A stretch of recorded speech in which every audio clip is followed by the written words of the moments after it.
Alhamdulillah wassalatu wassalamu ala Rasulullah.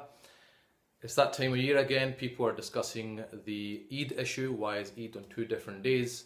So inshallah I want to try and just explain and enhance everyone's understanding on this topic.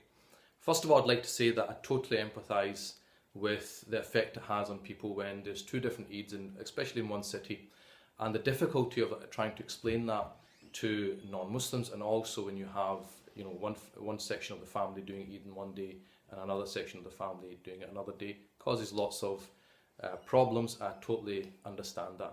I mean, I remember as a school child where there was only a couple of us in the class who were Muslim, and one person was doing Eid in one day and another person doing Eid in another day, and trying to explain that and trying to get a day off school was a real predicament. But unfortunately this happens.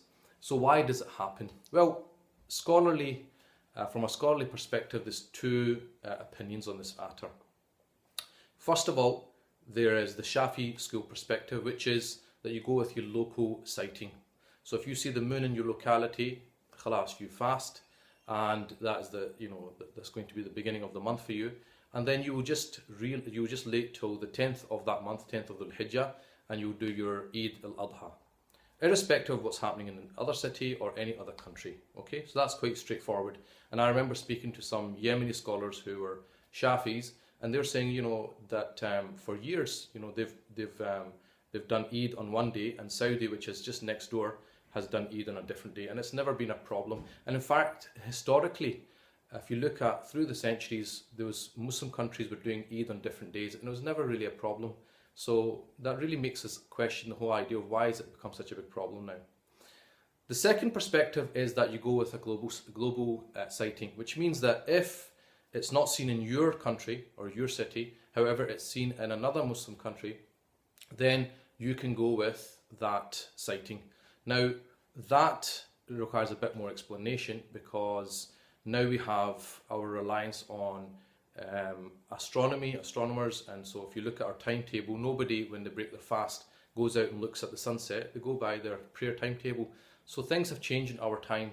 We rely on science, we rely on the knowledge which has been developed now. And the thing is, it's an exact science now. It's not like it used to be centuries ago where it was approximations. Now it's an extremely precise science. So a lot of scholars rely on that. Now, this brings us to our current predicament, is that if it's seen in another country, such as Saudi, okay? And let me just reiterate that none of the books of fiqh, none of the books of jurisprudence say that if the moon's sighted in Saudi, or that you have to follow Saudi, okay? The issue is, if it's seen in another place, can we follow that place or not, okay? Like I said, the global sighting perspective, you can. The modern perspective to it is when the astronomers say it's impossible for the moon to be seen, and then a country declares that the moon has been seen. We have 2 perspectives now. One group of scholars say, well, we've always just gone with people testifying, and we should just stick to that.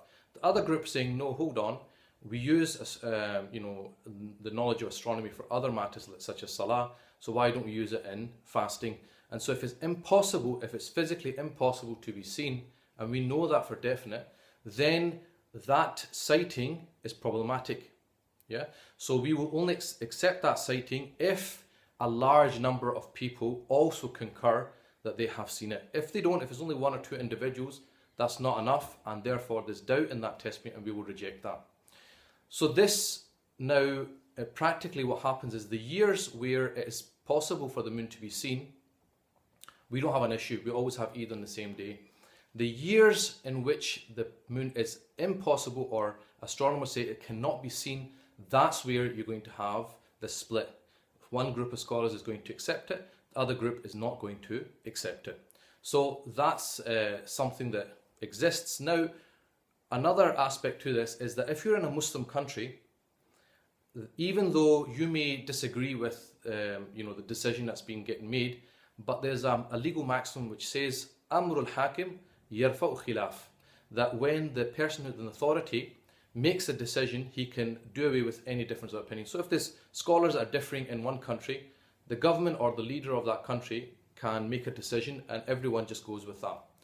Now, the problem for Muslims living in non-Muslim countries as minorities is that we don't have that authority. There's nobody that can come when there's a disagreement among scholars to say, okay, we're going to go with this position or that position. And if you think that David Cameron is going to step in and make that decision for you, I don't think that's really going to happen either, right? So that's the issue at hand. Now, what happens is, practically, the advice I would give for lay people is that, look, in your city, if the scholars, the imams have made a decision, you just go with it, okay? If there is a split, if one group is saying something, another group is saying something, you have a choice, because you're a lay person, you just follow your imam. So either you go with your local mosque, or you go with what the majority of your family is doing.